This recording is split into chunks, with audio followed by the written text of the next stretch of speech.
أحسنت بارك الله.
الثانية بأعلى أصواتكم.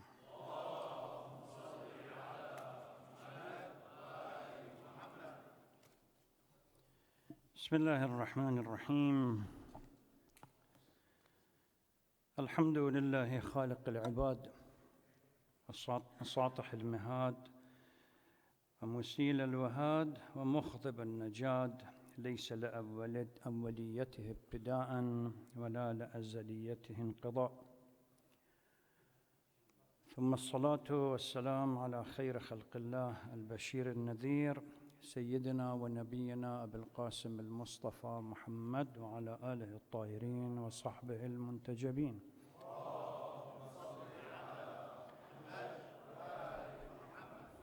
Praise be to Allah subhanahu wa ta'ala, the creator of all beings. He spread the earth and made the streams to flow and vegetation to grow. He has no beginning and is eternal. We convey our salutation and greeting to the best of all creation, the one who brought warning and glad tidings, the most noble of all prophets, Sayyidina Nabiyyina Muhammad wa ala alihi at-tayyibin at-tahirin.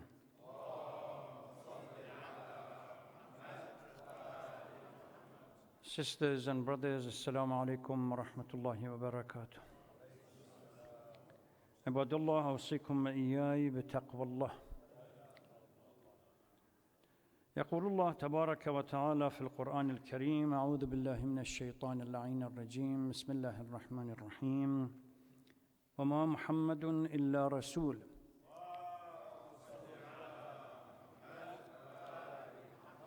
قد خلت من قبله الرسل أفإن مات أو قتل انقلبتم على أعقابكم ومن ينقلب على عقبيه فلن يضر الله شيئا وسيجزي الله الشاكرين.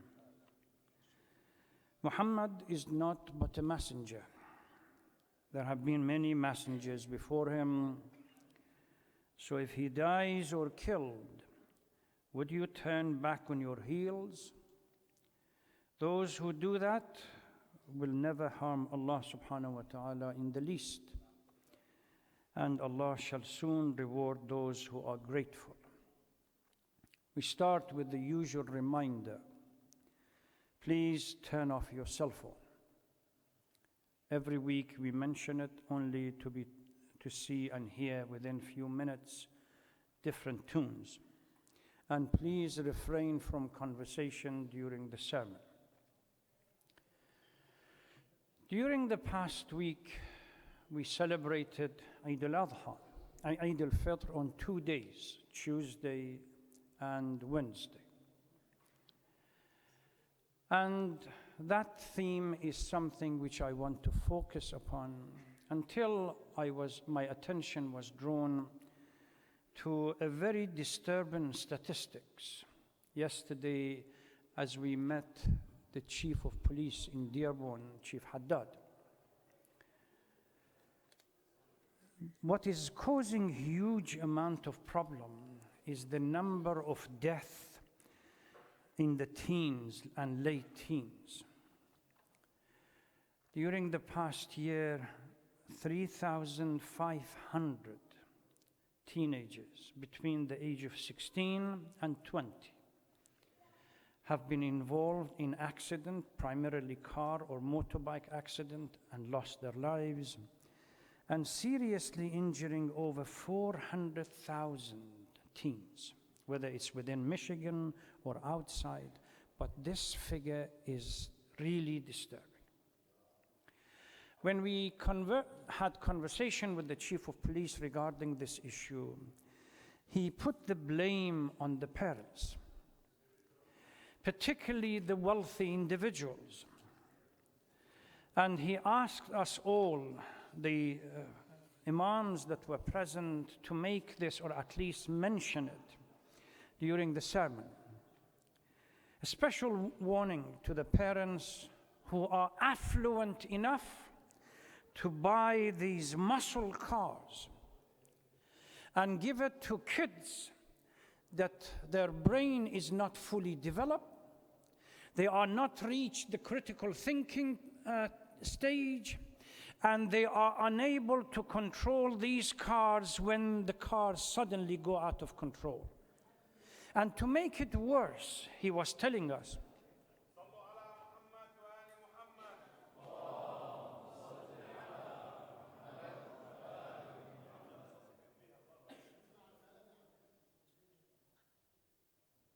I think I have opened some kind of a topic that deserves commentary from the brothers.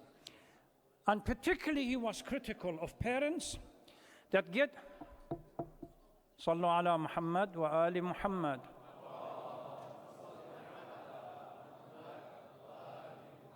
Critical of parents that buy these muscle cars, and if they were enough, they were not enough. They spend huge amount of money to convert, to replace the original tire with other tires that they can go for drag racing along Ford late at night. And pay for the insurance and modify the cars, because kids at the age of 16, 17, 18, 19, 20 are unable to pay for this huge expensive.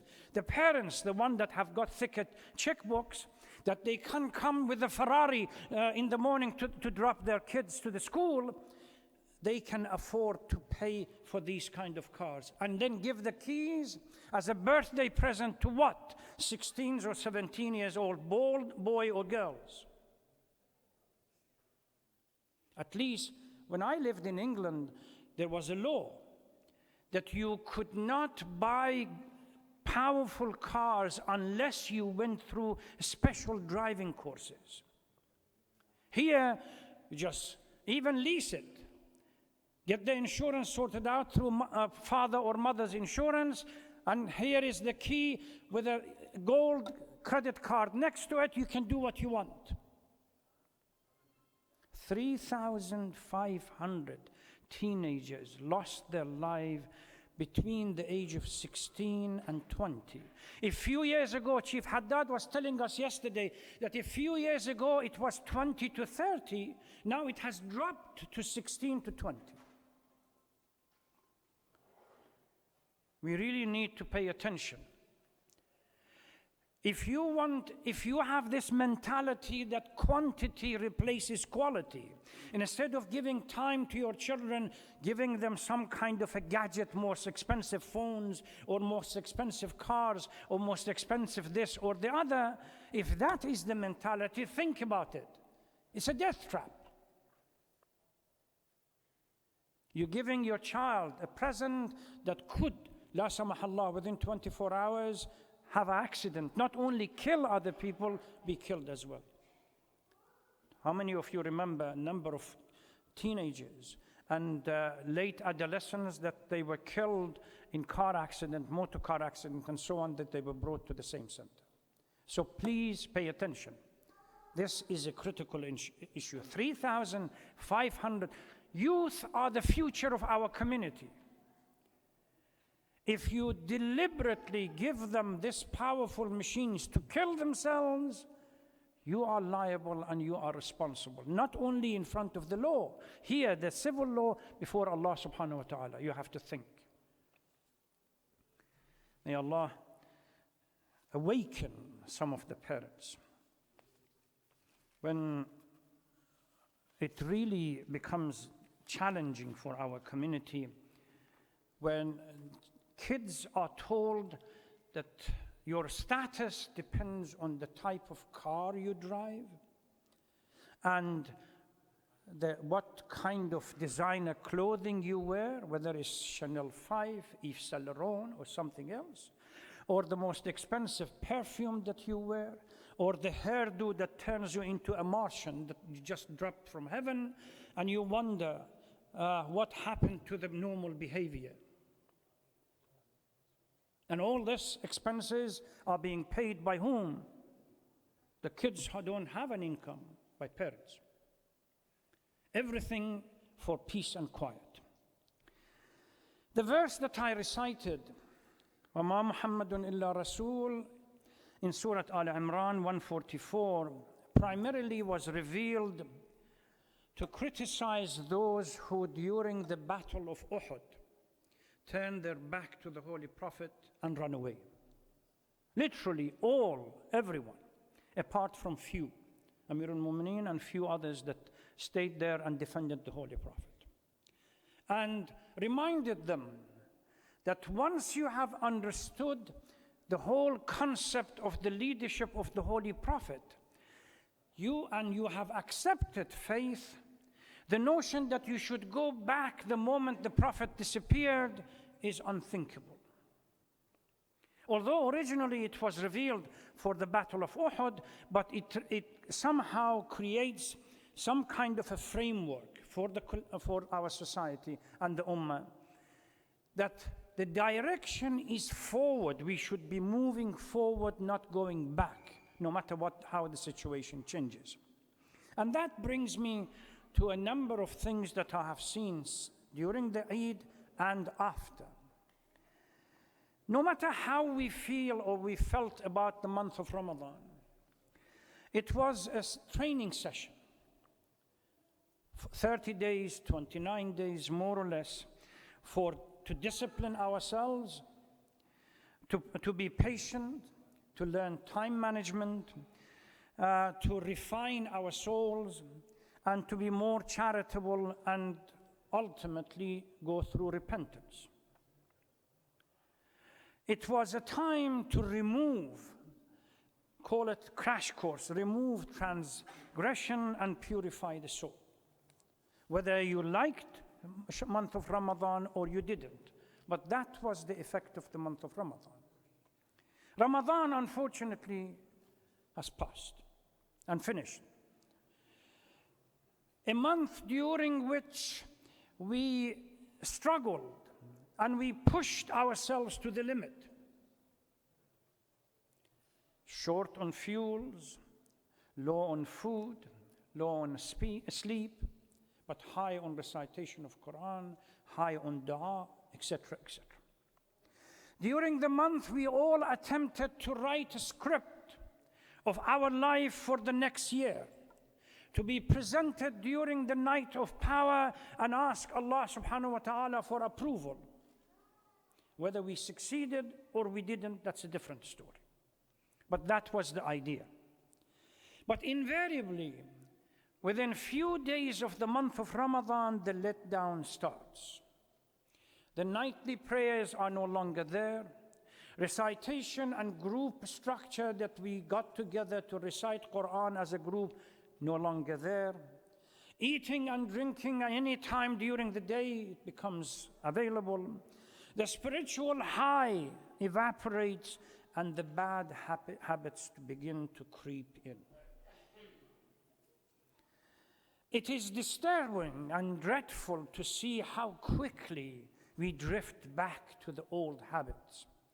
And we begin to undo all the struggles, all the good deeds that we did during the month.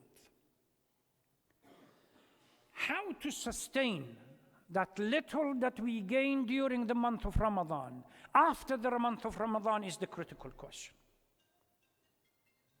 The verse that I recited can be used here. Had I said it, no matter how many times I say, within few minutes I should expect it will be a day, a miracle, a miraculous day in which I go through the sermon, no jingle bell, no some kind of other tunes come out. Somehow, it's a miracle. It will be a miracle. And then we expect when the Imam comes to submit to his command and liberate the world from what? Dhulm and injustice. If we cannot even clearly says, turn off your cell phone when you walk into the mosque. Oh Lord, give us patience. There is a hadith from Imam Baqir alayhi salatu wasalam. He says, ما من شيء أحب إلى الله عز وجل من عمل يداوم عليه ولو وإن قل. You really don't need quantum leap. But whatever small gain you have attained during the month of Ramadan to be sustained and to be followed, that's what you really need to do. If the least you could do is to do your prayer at the beginning of the time, continue, sustain it. If the least you could do is to think about something before you say it, sustain it. If the least you could have done is to hold yourself against telling lies, backbiting, etc., etc., this, control yourself. Continue with it. The reason why I'm asking this, because soon we notice after the night of the power, the urge to come to the center and to participate to our program, in whether it's night or anything else, suddenly drops. Why? Because there is a general tendency, been there, done that, let's get on with our life. That's it. We went to the nights of power and we recited a couple of du'as. Allah subhanahu wa ta'ala has cleaned our sheets, and then we can start all over again. What we really need to ask ourselves is, what is the plan for after, post month of Ramadan? Remember, the second week of the month, I mentioned that you really need, for a successful month of Ramadan, you really need a plan. Allah fi nadhmi amrikum. Organize yourself. Post Ramadan needs a plan as well. If you started certain things, du'as and recitation of Quran, continue with it. Even small, you don't need to be as zealous as you were during the month of Ramadan, but suddenly dropping everything and forgetting it, that's not the issue. Set new schedules.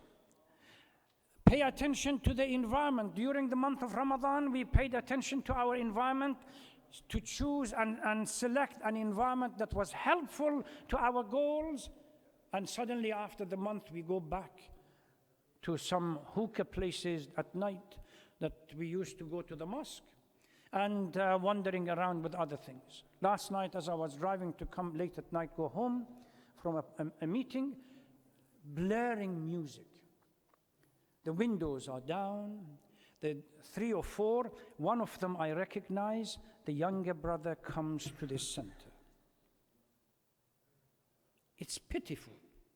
It's as if nothing has happened during this month. A rap music late at night, We just left a couple of days ago, month of Ramadan. Which reminds me, Ahlul Kufa killed Imam Hussein and everybody else. A year later, they go to Hajj and meet with Abdurrahman ibn Umar, or Abdullah ibn Umar.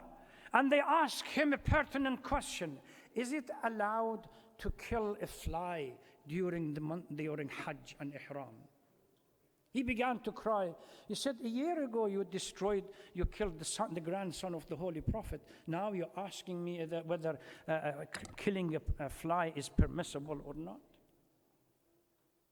We just finished month of Ramadan. So continue with this work. Remember that month of Ramadan was a test. Amir al-Mu'mineen salawatullah wa salam alayhi in Nahj al-Balagha clearly states that فَرَضَ اللَّهُ الْإِيمَانِ تَطْهِيرًا مِنَ الشِّرْكِ. Belief is to purify you from disbelief. But when it comes to Sawm, وَالصِّيَامِ ابْتِلَاءً لِإِخْلَاصِ النَّاسِ. It's a test to purify your nature. We really need to pay attention. We were privileged enough to go through the test, and we came out of it. How to sustain what we have gained during the month of Ramadan would ultimately tell us whether we have succeeded or we failed. If the effect of Ramadan cannot last more than 2 days, then we have a fundamental problem. I ask Allah subhanahu wa ta'ala to protect us from acts of sinfulness and forgetfulness, and grant us the privilege, if we didn't do much during this month, at least to remain until next month. Who knows? I keep reminding everyone that during the last Ramadan, we had a number of friends, brothers and sisters, that they are no longer with us. So remind yourself of that inevitable destiny and organize, inshallah. Bismillah ar-Rahman ar-Rahim. Wal-asr, inna al-insana lafi khusr. إلا الذين آمنوا وعملوا الصالحات وتواصوا بالحق وتواصوا بالصبر. والسلام عليكم ورحمة الله وبركاته.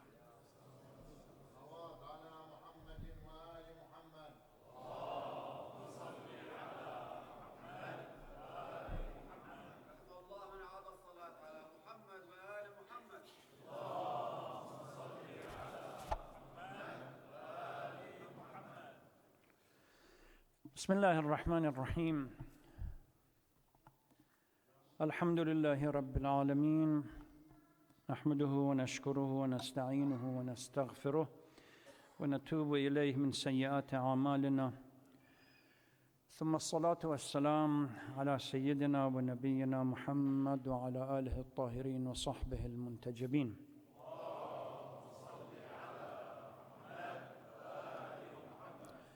أخواتي وإخواني الأعزاء، السلام عليكم ورحمة الله وبركاته. عباد الله، أوصيكم وإياي بتقوى الله. قال الله سبحانه وتعالى في كتابه العزيز: أعوذ بالله من الشيطان اللعين الرجيم، بسم الله الرحمن الرحيم. ولا تكونوا كالتي نقضت غزلها من بعد قوة أنكاثا تتخذون دخلا بينكم أن تكون أمة هي أربى من أمة إنما يبلوكم الله به ليبينن لكم يوم القيامة ما كنتم فيه تختلفون. أشارت هذه الآية القرآنية إلى نموذج من الناس عبرت عنه حال امرأة من قريش عاشت في أيام الجاهلية. إنها كانت تغزل الصوف مع عاملاتها من الصباح حتى منتصف النهار، وبعد أن ينتهين من عملهن تأمرهن وبدون أي سبب بنقض ما غزلن. وهذه الآية وإن وردت عن هذه المرأة، لكنها تشمل كل الذين يضيعون جهودا بدون أي سبب بنقض ما غزلن، وهذه جهودا بذلوها وأعمالا قاموا بها ولم يستفيدوا منها في الآخرة. إن هذا هو ما نحتاج أن نستحضره بعد كل عمل جهادي أو جهد بذلناه، أن نضع في حساباتنا، وخصوصا بعد انتهاء موسم شهر رمضان الذي بذلنا فيه جهودا في الصيام والقيام وتلاوة القرآن وإحياء ليالي القدر وفي البذل والعطاء، والذي بسببه حظينا بالكرم الإلهي والزاد الوفير من عنده. وأقل شيء في ذلك أن الأنفاس كانت فيه التسابيح والنوم عبادة. المجتمع الإيماني هو الذي يعيش المحطات الدينية والروحية بكل وعي، محاولاً الاستفادة منها في تحصين عقله ونفسه ومشاعره وتنمية حركته في الحياة بما يزيده قوة وصلابة وإيماناً بالله تعالى. مع وداع شهر رمضان المبارك ندعو أنفسنا إلى التدقيق في مدى استفادتنا من أجواء الشهر العبادية وقيمه وروحانيته وما تركته من بصمة وأثر في نفوسنا لجهة تربيتها وتهذيبها على مشاعر البر والخير والرحمة. فالمؤمن الصالح يطرح على نفسه تساؤلاً: هل ربح من زمن الصوم أم ازداد خسارة؟ علينا أن نستثمر هذه الأيام الفضيلة وأن تكون منطلقنا لنا في قادم أيامنا حتى نثبت على عزيمتنا في مواجهة كل الإغراءات والضغوطات التي تريد إضعافنا ورمينا في أحضان الشياطين. والسؤال: كيف نحافظ على هذه المكتسبات حتى لا تضيع إدراج الرياح ولا تكون حالنا كحال التاجر الذي حصل على أموال وفيرة بجهد جهيد لكنه فرط في حفظها فعرضها للسارقين. يمكننا بذلك، إذا لم نعتبر كما يعتبر الكثيرون أن شهر رمضان هو جزء من السنة، بحيث يؤدون الأعمال الصالحة فيه ويحبسون أنفسهم عن الحرام ليعودوا إلى ما كانوا عليه بانتهائه، بل لا بد من أن نعيش الأجواء الروحية والإيمانية والمتابعة لأنفسنا على مدار السنة، فلا تنقطع بانتهاء شهر رمضان فيعود الإنسان إلى سابق عهده وكأن شهر رمضان كان عبثاً على ظهره وأزاله عنه، بحيث يعود المغتاب إلى غيبته والكاذب إلى كذبه والمرتشي إلى رشوته والنمام إلى نميمته والغشاش إلى غشه والظالم إلى ظلمه والعابد إلى غفلته وهلم ذلك، فيهجر قراءة القرآن وقيام الليل والدعاء والذكر والاستغفار أو التواجد في المساجد أو صلاة الجمعة والجماعة، وكأن العبادة والاستقامة وتحقيق رضا الله مقتصر على شهر واحد وشهر رمضان. القضية ليست كذلك، فالعبادة لا تقف عند زمان بل تمتد إلى الموت، ولذلك لا بد لأجواء شهر رمضان من أن تبقى حاضرة وإن كان بنسبة تختلف عما كان في شهر رمضان، وبجهد فردي أو جماعي نتمكن من خلاله من الحفاظ على روحية شهر رمضان ما أمكننا ذلك بعدما كانت الأجواء عامة في شهر رمضان. إننا جميعا سنفتتن بعد شهر رمضان وسنمتحن وكل له امتحان، فمنا من قد يمتحن بعاطفته وآخر بماله وآخر بموقعه، ومن من يمتحن بشهوته والبعض برشوة تقدم إليه على طبقة من فضة، ومنا بانفعال يتعرض له أو بعصبية يواجهها. وهذا الامتحان يميز الله من خلاله الإنسان فيما قام به، هل هو صادق أم هو كاذب؟ هل يقول أنا صائم عن الحرام ولن أفعله، أو يخضع لرغباته وشهواته وعصبياته وانفعالاته وحساباته الخاصة؟ ومن هنا فلنحرص على أن نكون من الفائزين. وأي فوز هو هذا عندما نكتب من الذين عتقت رقابهم من النار واستحقوا الفوز بالجنة. وليكن دعاؤنا: اللهم ثبتنا على دينك ما أحييتنا، ولا تزغ قلوبنا بعد إذ هديتنا واجعلنا من المرحومين ولا تجعلنا من المحرومين إنك سميع مجيب. اللهم صل على محمد وآل محمد عبدك ورسولك وأمينك وصفيك أفضل ما صليت على أحد من خلقك، وصل على علي أمير المؤمنين ووصي رسول رب العالمين، وصل على الصديقة الطاهرة فاطمة الزهراء سيدة نساء العالمين، وصل على سبطي الرحمة وإمامي الهدى الحسن والحسين سيدي شباب أهل الجنة، وصل على أئمة المسلمين علي بن الحسين ومحمد بن علي وجعفر بن محمد وموسى بن جعفر وعلي بن موسى ومحمد بن علي وعلي بن محمد والحسن بن علي والخلف الهادي المهدي عجل الله تعالى فرجه الشريف، وجعلنا من أعوانه وأنصاره والمستشهدين بين يديه. بسم الله الرحمن الرحيم. والعصر إن الإنسان لفي خسر إلا الذين آمنوا وعملوا الصالحات وتواصوا بالحق وتواصوا بالصبر. والسلام عليكم ورحمة الله وبركاته. رجاء قراءة سورة الفاتحة على روح أموات المؤمنين والمؤمنات، لا سيما روح مرحوم العلامة الشيخ محمد جواد الشري، قبلها الصلاة على محمد وآل محمد.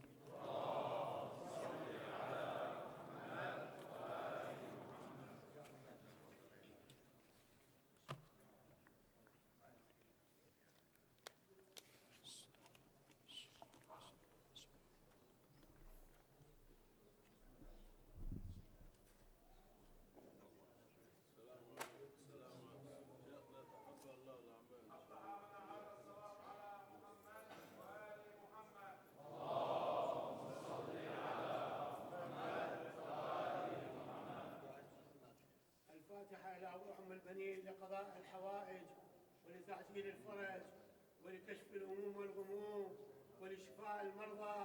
ومن أوصانا بالدعاء الفاتحة قبل الصلاة على محمد وآل محمد. اللهم صل على محمد وآل محمد.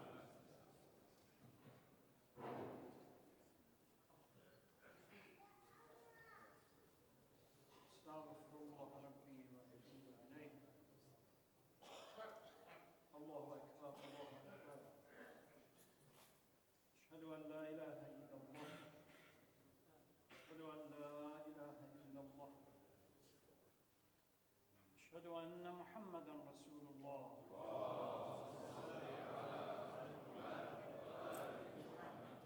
أشهد أن محمدا رسول الله.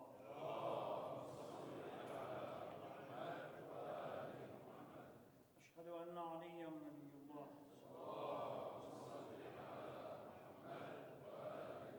أشهد أن عليا حجة الله.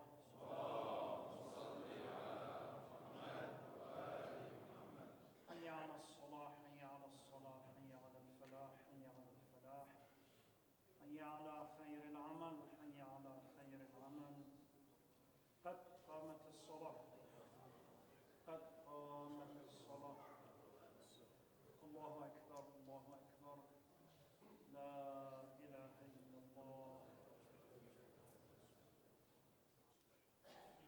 يا محسن قد أتاك المسيء، أنت المحسن وأنا المسيء. عدلوا صفوفكم يرحمكم الله. صلاة الجمعة. استغفر الله ربي وأتوب إليه. الله أكبر. بسم الله الرحمن الرحيم. الحمد لله رب العالمين الرحمن الرحيم مالك يوم الدين. إياك نعبد وإياك نستعين. اهدنا الصراط المستقيم صراط الذين أنعمت عليهم غير المغضوب عليهم ولا الضالين. بسم الله الرحمن الرحيم. يسبح لله ما في السماوات وما في الأرض الملك القدوس العزيز الحكيم. هو الذي بعث في الأميين رسولا منهم يتلو عليهم آياته ويزكيهم ويعلمهم الكتاب والحكمة وإن كانوا من وآخرين منهم لما يلحقوا بهم وهو العزيز الحكيم. ذلك فضل الله يؤتيه من يشاء والله ذو الفضل العظيم. مثل الذين حملوا التوراة ثم لم يحملوها كمثل الحمار يحمل أسفارا بئس مثل القوم الذين كذبوا بآيات الله والله لا يهدي القوم الظالمين. قل يا أيها الذين هادوا إن زعمتم أنكم أولياء لله من دون الناس فتمنوا الموت إن كنتم صادقين ولا يتمنونه أبدا بما قدمت أيديهم والله عليم بالظالمين. قل إن الموت الذي تفرون منه فإنه ملاقيكم ثم تردون إلى عالم الغيب والشهادة فينبئكم بما كنتم تعملون. يا أيها الذين آمنوا إذا نودي للصلاة من يوم الجمعة فاسعوا إلى ذكر الله وذروا البيع ذلكم خير لكم إن كنتم تعلمون. فإذا قضيت الصلاة فانتشروا في الأرض وابتغوا من فضل الله واذكروا الله كثيرا لعلكم تفلحون. وإذا رأوا تجارة أو لهوا انفضوا إليها وتركوك قائما قل ما عند الله خير من اللهو ومن التجارة والله خير الرازقين. الله أكبر. اللهم صل على محمد وآل محمد. اللهم كن لوليك الحجة ابن الحسن صلواتك عليه وعلى آبائه في هذه الساعة وفي كل ساعة وليا وحافظا وقائدا وناصرا ودليلا معينا حتى تسكنه أرضك طوعا وتمتعه فيها طويلا برحمتك يا أرحم الراحمين. وصلى الله على سيدنا محمد وآله الطاهرين. الله أكبر. سبحان ربي العظيم وبحمده. اللهم صل على محمد وآل محمد وعجل فرجه. سمع الله لمن حمده. الله سبحان ربي الأعلى وبحمده. اللهم صل على محمد وآل محمد وعجل فرجه. الله أكبر. الله سبحان ربي الأعلى وبحمده. اللهم صل على محمد وآل محمد وعجل فرجه. الله أكبر. بحول الله.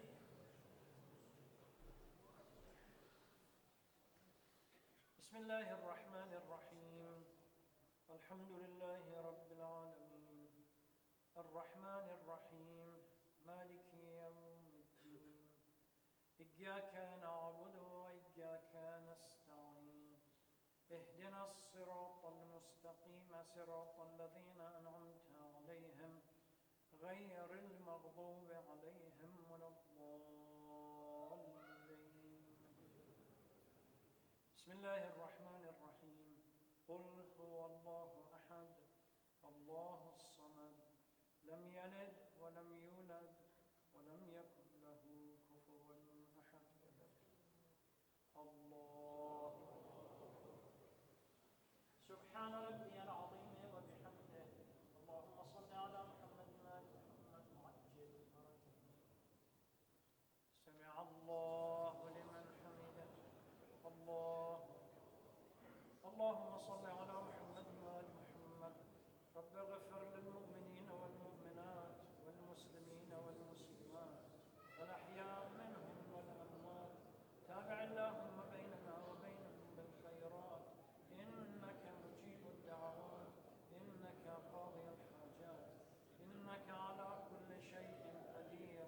برحمتك يا أرحم الراحمين. وصلى الله على سيدنا محمد وآله الطاهرين. الله أكبر. سبحان ربي الأعلى وبحمده. اللهم صل على محمد وآل محمد وعجل بفرجه.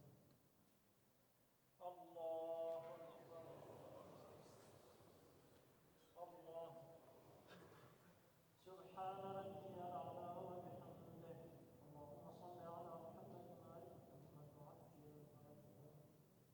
يا لطيف ارحم عبدك الضعيف الذليل. الله أكبر. الحمد لله. أشهد أن لا إله إلا الله وحده لا شريك له، وأشهد أن محمدا عبده ورسوله. اللهم صل على محمد وعلى آل محمد. السلام عليك أيها النبي ورحمة الله وبركاته. السلام علينا وعلى عباد الله الصالحين. السلام عليكم ورحمة الله وبركاته. السلام عليكم ورحمة الله وبركاته. إن الله وملائكته يصلون على النبي. يا أيها الذين آمنوا صلوا عليه وسلموا تسليما.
الله أكبر الله أكبر.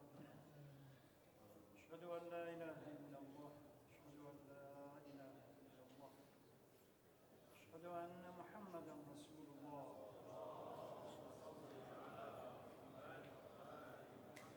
أشهد أن محمدا رسول الله.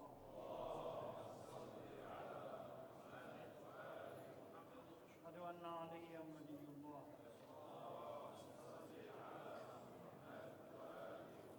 أشهد أن عليا حجة الله.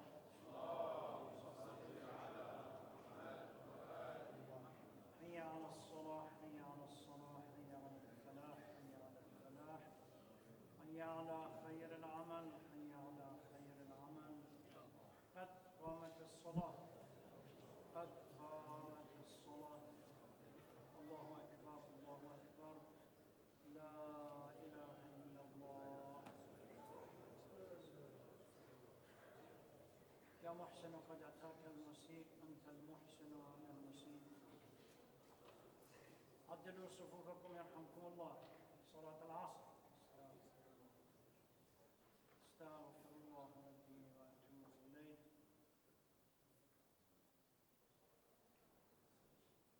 الله أكبر. بسم الله الرحمن الرحيم.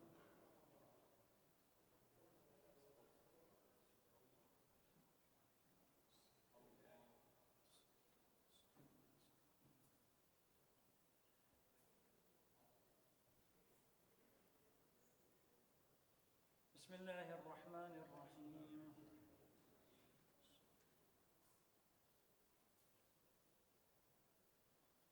الله أكبر. سبحان ربي العظيم وبحمده. اللهم صل على محمد وآل محمد وعجل فرجنا. سمع الله لمن حمده. الله سبحان ربي الأعلى وبحمده. اللهم صل على محمد وآل محمد وعجل فرجنا. الله أكبر. الله سبحان ربي الأعلى وبحمده. اللهم صل على محمد وآل محمد وعجل فرجنا. الله أكبر. بحول الله. بسم الله الرحمن الرحيم.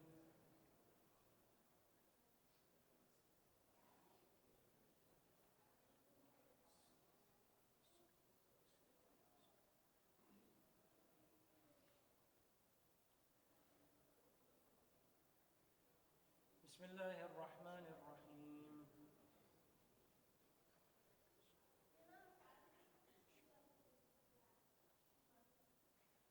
الله أكبر. اللهم صل على محمد وآل محمد. ربنا آتنا في الدنيا حسنة وفي الآخرة حسنة وقنا عذاب النار بجاه محمد وآل الأبرار. الله أكبر.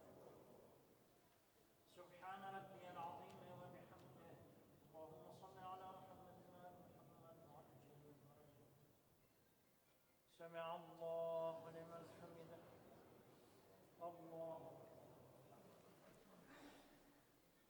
سبحان ربي الأعلى وبحمده. اللهم صل على محمد وآل محمد وعجل فرجنا. الله أكبر. الله سبحان ربي الأعلى وبحمده. اللهم صل على محمد وآل محمد وعجل فرجنا. الله أكبر. الحمد لله. أشهد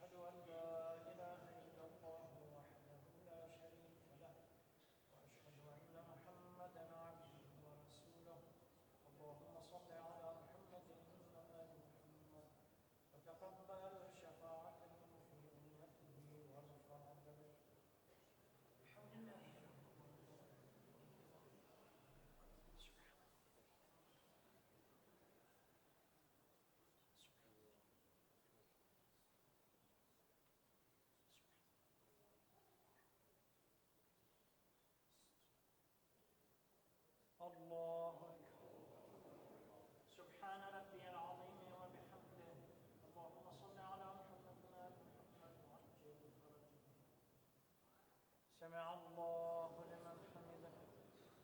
الله.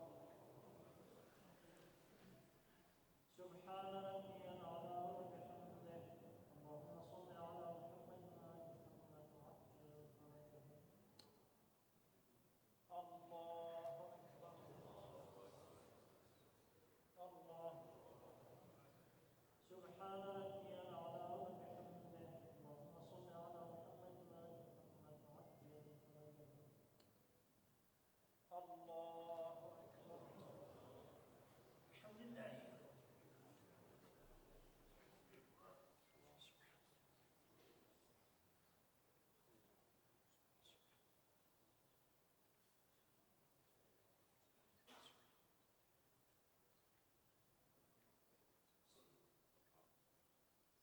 الله أكبر. سبحان ربي العظيم وبحمده. اللهم صل على محمد وآل محمد وعجل فرجه. سمع الله لمن حمده. الله. سبحان ربي الأعلى وبحمده. اللهم صل على محمد وآل محمد وعجل فرجه. الله أكبر. الله.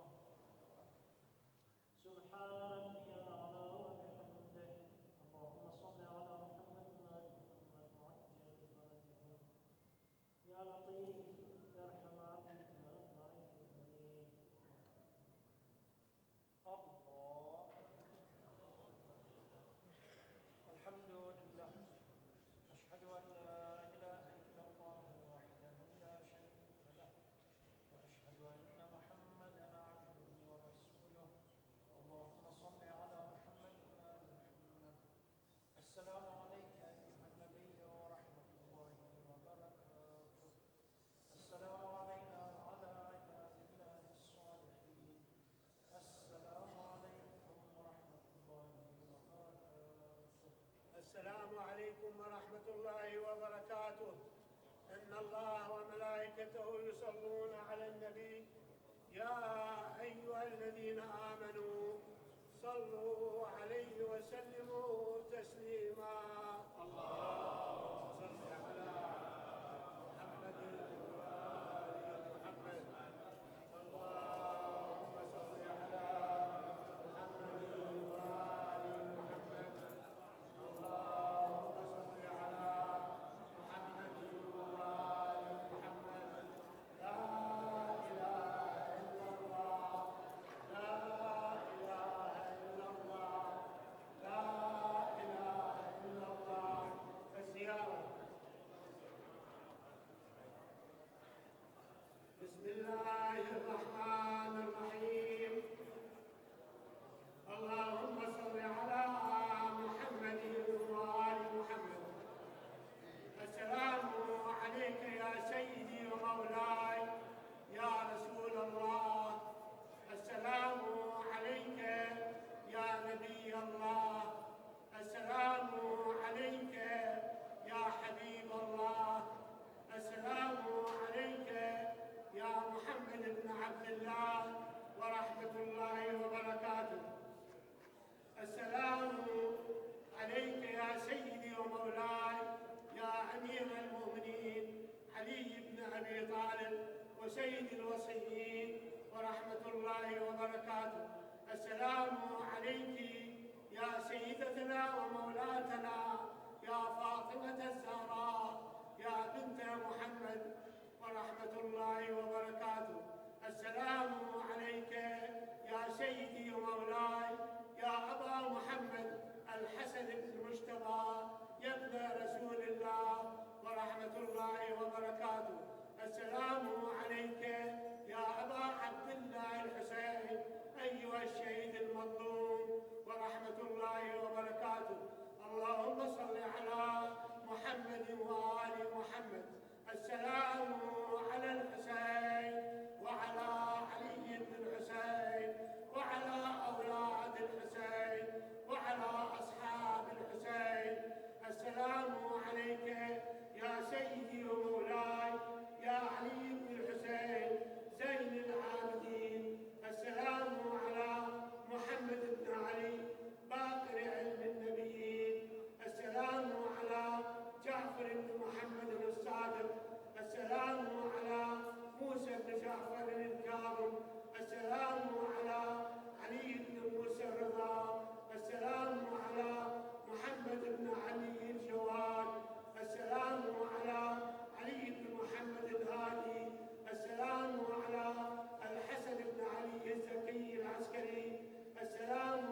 قضاء بالحوائج.